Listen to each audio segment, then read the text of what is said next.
कि हम अपने पहले अध्याय में सर्वनाम के बारे में अध्ययन कर चुके हैं। सर्वनाम एक बार पुनः दोहराती हूँ। संज्ञा, संज्ञा की परिभाषा होती है किसी व्यक्ति, वस्तु या स्थान के नाम को संज्ञा कहते हैं। तो संज्ञा के स्थान पर प्रयुक्त होने वाले शब्दों को सर्वनाम कहते हैं। हिंदी में प्राय सर्वनाम 11 होते हैं। सर्वनाम के 6 भेद होते हैं। पहला है प्रथम पुरुष, उसके बाद आता है निश्चयवाचक, दूसरा है अनिश्चयवाचक, फिर है प्रश्नवाचक, फिर संबंध और उसके बाद आता है निजवाचक। हम पहला भाग कर रहे थे प्रथम पुरुष सर्वनाम अर्थात पुरुषवाचक सर्वनाम। उसका पहला हमने कर लिया, उत्तम पुरुष कर चुके हैं। अब हम करने जा रहे हैं उत्तम पुरुष। बोलने वाला अर्थात वक्ता और लिखने वाला लेखक दोनों के लिए प्रयुक्त होता है। जैसे मैं विद्यालय गया, मैं अपनी माता से बहुत स्नेह करता हूँ, ये सारे उत्तम पुरुषवाचक सर्वनाम के उदाहरण हैं। अब हम उसके दूसरे भाग पर चलते हैं। पुरुषवाचक जो सर्वनाम है उसके 3 भेद होते हैं। पहला हम पूर्व में कर चुके हैं। अब हम दूसरा करते हैं मध्यम पुरुषवाचक सर्वनाम।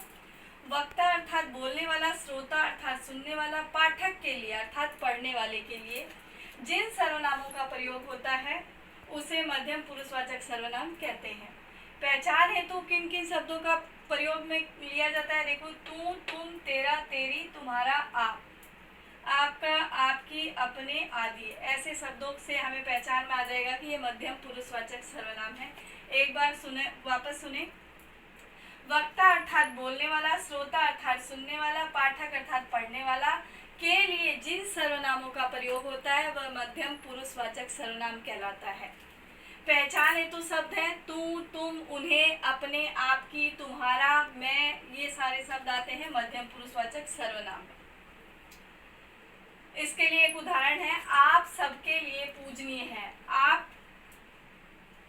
आप मैंने बताया किसके लिए प्रयुक्त हुआ है? मध्यम पुरुषवाचक सर्वनाम के लिए हुआ है। तो आप आ गया तो इससे हम पहचान जाएंगे। आपके नीचे अंडरलाइन करेंगे तो आप सबके लिए पूजनीय अर्थात ये मध्यम पुरुषवाचक सर्वनाम है।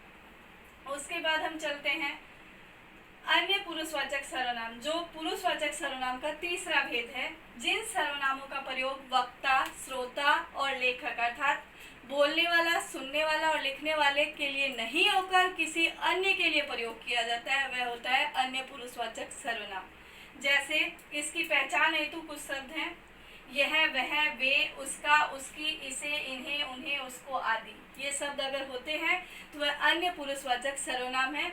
अन्य पुरुषवाचक की एक महत्वपूर्ण बात है, अन्य पुरुषवाचक सर्वनाम के लिए आप शब्द का प्रयोग होता है। आप शब्द का प्रयोग इसलिए होता है क्योंकि आप शब्द एक आदर सूचक शब्द है, इसलिए अन्य पुरुषवाचक सर्वनाम में आप शब्द का प्रयोग किया जाता है। इसका उदाहरण होगा,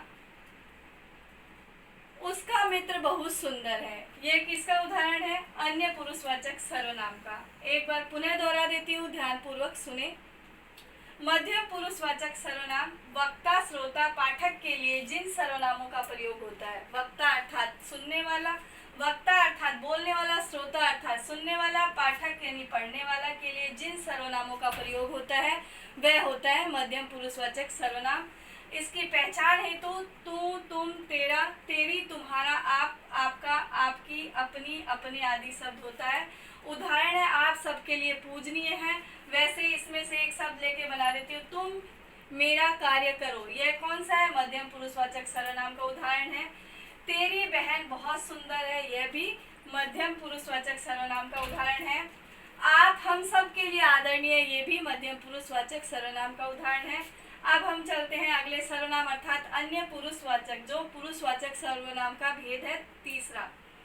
जिन सर्वनामों का प्रयोग वक्ता, श्रोता और लेखक अर्थात बोलने वाला, सुनने वाला और पढ़ने वाला, पाठक, इन तीनों के लिए नहीं होकर किसी अन्य के लिए किया जाता है वह अन्य पुरुषवाचक सर्वनाम होता है। इसकी पहचान हेतु चिन्ह है यह, वह, वे, उसकी, इसे, इन्हें, उन्हें, उसको आदि। यह पुस्तक बहुत ही सुंदर है, यह अन्य पुरुषवाचक का उदाहरण है। इसी प्रकार और शब्दों को लेकर भी हम बना सकते हैं, इन्हें कहो वहां मत जाएं, उसको समझाओ। ये सारे किसके उदाहरण हैं? अन्य पुरुषवाचक सर्वनाम के उदाहरण हैं।